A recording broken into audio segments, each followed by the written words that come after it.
Hello guys, welcome back to another video. तो guys, Sonata software की financial year 2023 की second quarter की result out हो चुकी है एंड उसके साथ साथ कंपनी ने डिविडेंड भी अनाउंस कर दिया है।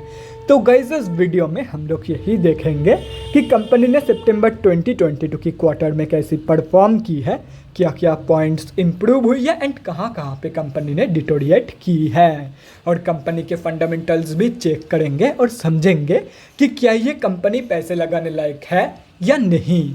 एंड उसके साथ साथ हम लोग कंपनी के टेक्निकल्स के बारे में भी डिस्कस करेंगे एंड डिविडेंड से रिलेटेड सब डिटेल्स भी चेक करेंगे। तो गाइस, बिना टाइम वेस्ट किए कंपनी की फंडामेंटल एनालिसिस करते हुए वीडियो को शुरू करते हैं। तो गाइज, अगर इस कंपनी की बिजनेस के बारे में डिस्कस करें तो ये कंपनी आईटी सर्विसेज प्रोवाइड करती है एंड ये company both BSc and NSC में लिस्टेड है। तो अभी अगर इस कंपनी की कुछ इंपॉर्टेंट फिगर्स के बारे में बात करें तो 7166 करोड़ की है कंपनी की मार्केट कैप, 17.1 की पी है, 43.7% है कंपनी की आरओसी एंड 37.2% है कंपनी की return on equity. Last 6 months की रिटर्न नेगेटिव में जा चुकी है, negative by approximately 14%। And last 3 साल की सेल्स ग्रोथ अप्रॉक्सीमेटली 23.3% के आसपास निकल के आ रही है, जो कि 3 साल की कंपेरिजन में बहुत ही ज़बरदस्त है। कंपनी अभी अपनी बुक वैल्यू से बहुत ही ज़्यादा ऊपर ट्रेड कर रही है, डिविडेंड यील्ड 3.08% है एंड फेस वैल्यू ₹1 की है। तो अभी अगर इस कंपनी की सितंबर क्वार्टरली की रिजल्ट के बारे में डिस्कस करें तो सितंबर 2022 की क्वार्टर की अनऑडिटेड स्टैंडअलोन फाइनेंशियल रिजल्ट आप लोगों के सामने है एंड यहाँ पे जितने भी सारे फिगर्स हैं वो सब लैक्स में दिया हुआ है। तो गाइस, सबसे पहले हम लोग कंपनी की रेवेन्यू चेक करते हैं।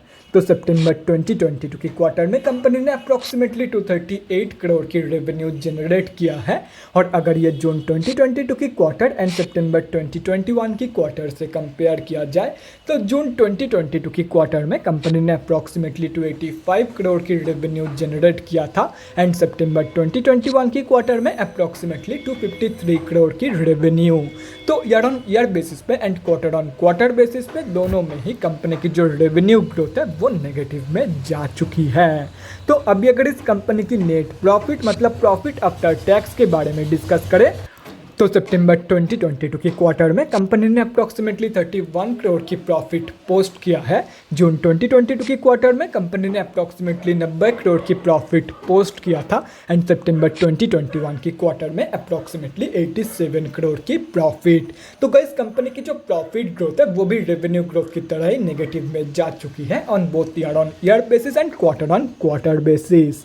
तो अभी अगर इस कंपनी की एक्सपेंसेस के बारे में डिस्कस करें तो यहाँ पे आप लोग एक चीज़ नोटिस करोगे कि कंपनी की जो रेवेन्यू ग्रोथ है वो तो both year on year basis पे and quarter on quarter basis पे नेगेटिव में जा चुकी है, लेकिन कंपनी की जो एक्सपेंसेस है वो बराबर इंक्रीज हो रही है। यहाँ पे कोई भी ग्रोथ नेगेटिव में नहीं है। कंपनी की जो एक्सपेंसेस ग्रोथ है वो धीरे धीरे बढ़ी रही है on both year on year basis and quarter on quarter basis.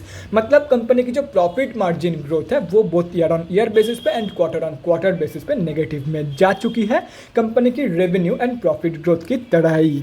और रही बात कंपनी की ईपीएस की मतलब अर्निंग्स पर शेयर की, तो जो ईपीएस की ग्रोथ है वो भी कंपनी की profit and income growth and profit margin growth की तरह ही नेगेटिव में जा चुकी है, जैसा कि यहाँ पे आप लोग देख सकते हो। तो अगर ओवरऑल देखा जाए तो सितंबर 2022 के क्वार्टर में कंपनी ने हर एक जगह पे नेगेटिव ग्रोथ दिखाई है, हर एक जगह पे कंपनी ने डिटोरिएट किया है इन सितंबर 2022 की क्वार्टर। तो ओवरऑल जो रिजल्ट है वो बहुत ही ज़्यादा वीक निकल के आई है सितंबर 2022 की क्वार्टर की।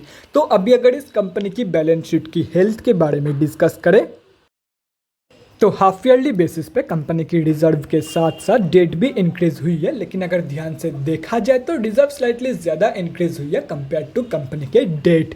मतलब बैलेंस शीट की हेल्थ इंप्रूव हुई है on half yearly basis and अगर ओवरऑल भी देखा जाए तो डेट की कंपेरिजन में कई गुना ज़्यादा पॉजिटिव रिजर्व मौजूद है कंपनी के पास। तो ओवरऑल जो बैलेंस शीट की हेल्थ है वो भी बहुत ही ज़बरदस्त निकल के आ रही है।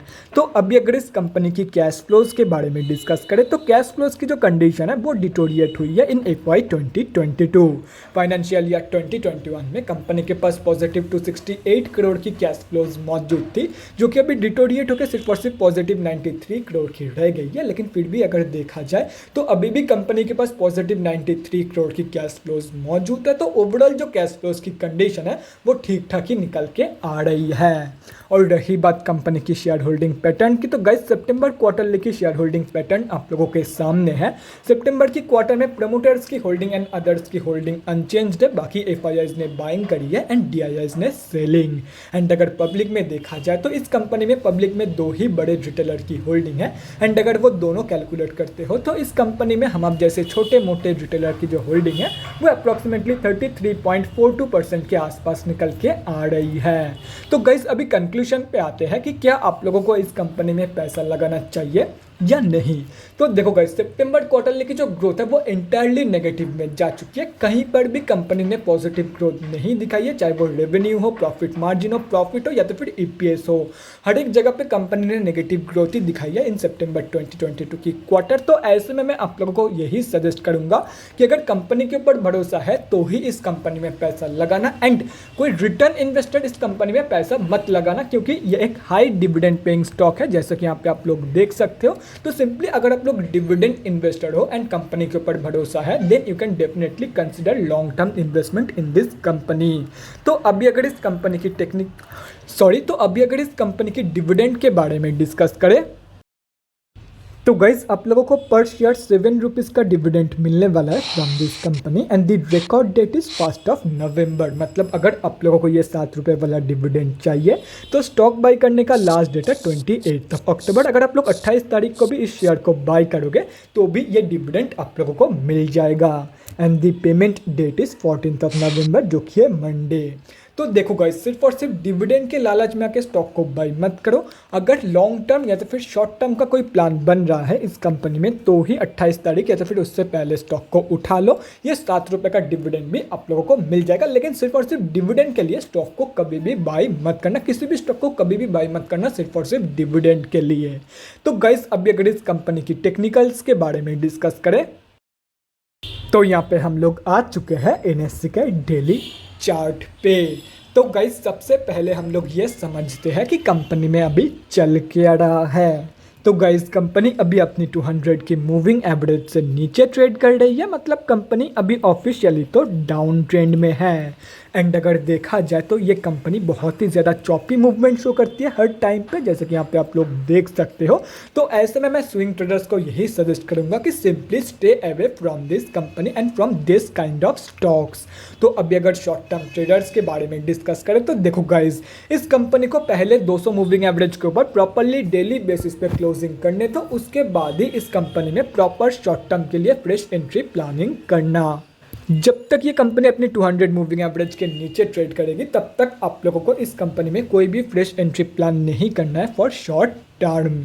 और रही बात लॉन्ग टर्म इन्वेस्टर्स की, तो देखो गाइज अगर आप लोगों का भरोसा इस कंपनी के ऊपर है कि ये कंपनी आगे चल के आप लोगों को बहुत ही बढ़िया पैसा कमा के देगी, तो ऐसे में ये कंपनी आप लोगों को जितना सस्ते में मिल जाए या तो फिर जितना नीचे इस कंपनी में आप लोगों को एंट्री मिल जाए उतना ही आप लोगों के लिए एंड आप लोगों के फ्यूचर रिटर्न के लिए बढ़िया है।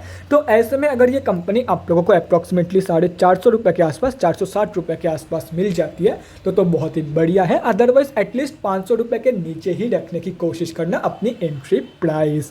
तो guys that's it for this video. अगले वीडियो में मिलते हैं गाइज। Thanks for watching. और गाइज अगर आप लोगों के मन में कोई भी डाउट या क्वेरी रहती है स्टॉक मार्केट या किसी भी स्टॉक से रिलेटेड तो कमेंट सेक्शन में कमेंट करके मुझसे पूछ सकते हो, या तो फिर मेरे इंस्टाग्राम का लिंक आप लोगों को डिस्क्रिप्शन बॉक्स में मिल जाएगा, जाके वहाँ पर भी मुझे DM कर सकते हो for an one-on-one conversation. Thanks again for watching guys. Bye guys and definitely guys stay safe.